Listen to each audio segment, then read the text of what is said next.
Assalamualaikum warahmatullahi wabarakatuh. Perkenalkan, nama saya Firda Auliatul Hasanah. NIM saya 202131039. Saya dari kelas BKB dan dari Prodi Bimbingan dan Konseling. Dan di sini saya akan menjawab pertanyaan dari dosen saya, yaitu Pak Irfai, dan berikut adalah soalnya. Yang pertama adalah, jelaskan berdasarkan temuan mahasiswa di lapangan, faktor apa saja yang menyebabkan kesalahan penulisan ejaan, dan berikan contoh kesalahan penulisan ejaan yang sering muncul. Faktor penyebabnya yaitu, faktor penyebab kesalahan penulisan ejaan, yang pertama keterbatasan waktu dalam pembelajaran menulis, yang kedua kurangnya penguasaan kaidah penulisan ejaan, yang ketiga adalah kurang ketelitian dalam menulis. Contohnya yaitu 1. Penggunaan kata di yang disambung dan dipisah. Kedua, kata atau ungkapan asing ditulis dengan huruf miring. Dan yang ketiga adalah penggunaan huruf kapital pada huruf pertama untuk penunjuk kekerabatan. Kemudian adalah bagaimana membedakan kutipan langsung dan kutipan tidak langsung dalam proses pengutipan. Jelaskan dan berikan contoh. Kutipan langsung adalah mengutip kalimat tanpa mengubah dari sumber aslinya, yaitu sesuai atau persis dengan aslinya. Kutipan langsung itu terdiri dari dua, yaitu yang pertama adalah kutipan langsung panjang atau block quotes, yang kedua adalah kutipan langsung pendek. Contoh kutipan langsung. Untuk contohnya itu sudah tertera di sini, jadi untuk kalian silakan membaca sendiri.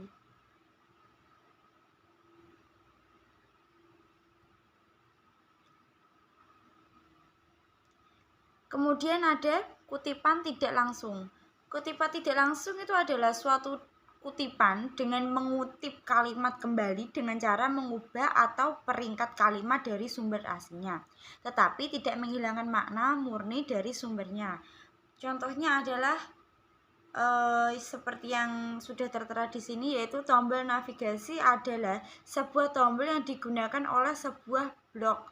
Dengan adanya tombol navigasi, pembaca dapat mencari topik yang ingin mereka baca tanpa perlu membuka satu persatu halaman sebuah blog. Kemudian adalah apa perbedaan dari biografi dan bibliografi? Jelaskan disertai contohnya. Biografi adalah riwayat hidup seseorang yang ditulis oleh orang lain.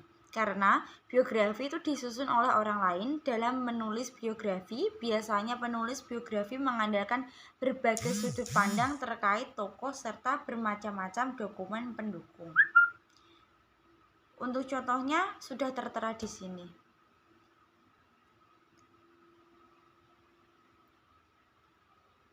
Selanjutnya adalah bibliografi. Berdasarkan KBBI, bibliografi adalah daftar buku atau karangan yang merupakan sumber rujukan dari sebuah tulisan atau karangan atau daftar tentang suatu objek ilmu. Dan bisa dikatakan bibliografi itu adalah daftar pustaka. Bibliografi itu mencakup deskripsi buku yang meliputi judul, pengarang, tahun terbit, nama terbit, serta kota terbit. Dan berikut adalah contohnya.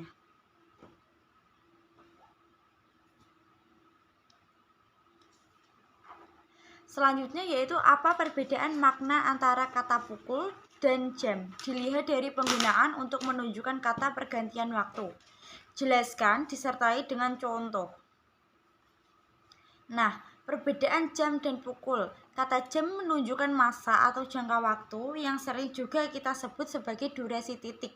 Sedangkan penggunaan kata pukul adalah untuk menunjukkan saat atau waktu di mana peristiwa akan terjadi. Contohnya yaitu kata jam yang tepat untuk sehari-hari itu misalnya setiap malam saya selalu tidur 8 jam. Dan kata pukul itu seperti toko roti Sari Roti dibuka pukul 8.30.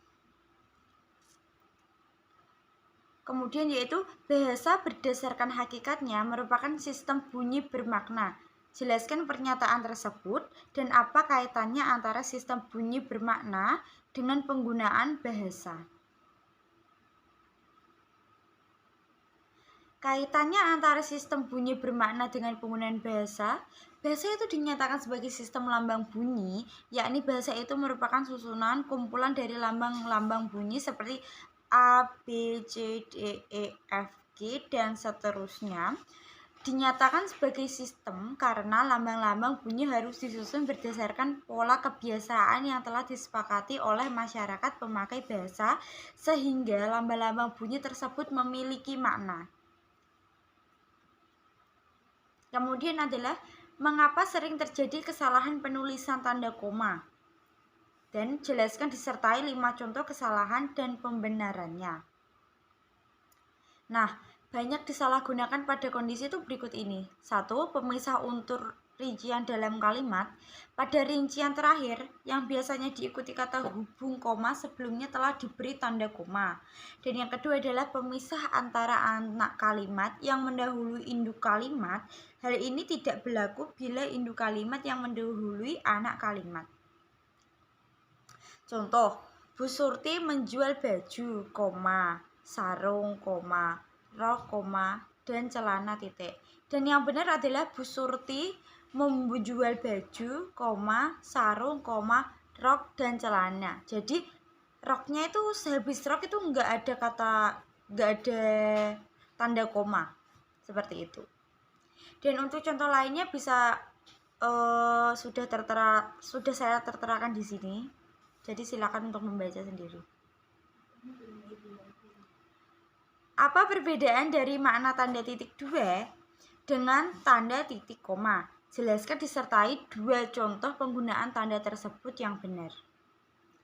Nah, pada dasarnya tanda titik 2 itu banyak digunakan untuk menjelaskan perincian, akan tetapi secara teknis terdapat beberapa perbedaan mendasar. Tanda titik 2 juga tidak bisa menjadi pengganti konjungsi, tetapi dia memiliki sejumlah fungsinya sendiri. Antara lain, tanda titik 2 itu dipakai pada akhir suatu penyataan langkah yang diikuti pemberian atau penjelasan. Contohnya yaitu Bu Syifa menjual batik modern, yakni motif mawar, bangkau, bangau, dan lain-lain. Kemudian contoh yang kedua adalah diumumkannya rapat untuk membahas suatu acara, yakni tanda titik 2, acara seminar, webinar, dan lain-lain.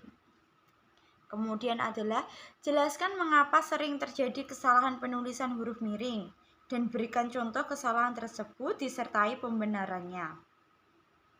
Nah, kesalahan tersebut itu karena kurang mengerti tata cara penggunaan penulisan huruf miring sehingga banyak terjadi kesalahan dalam penggunaannya.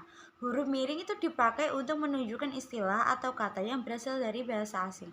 Hal ini, huruf bercetak miring pada umumnya dipakai pada pengutipan judul buku, nama koran, atau media pers. Selain itu, huruf miring itu juga biasa digunakan untuk menegaskan kata atau bagian-bagian tertentu dalam kalimat atau penulisan kata-kata yang merupakan bahasa Indonesia seperti istilah bahasa Inggris dan bahasa daerah.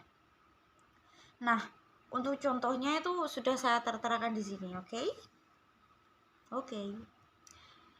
Kemudian adalah jelaskan bentuk kesalahan penulisan huruf konsonan dan vokal pada karya tulis ilmiah dan berikan contoh kesalahan tersebut disertai pembenarannya.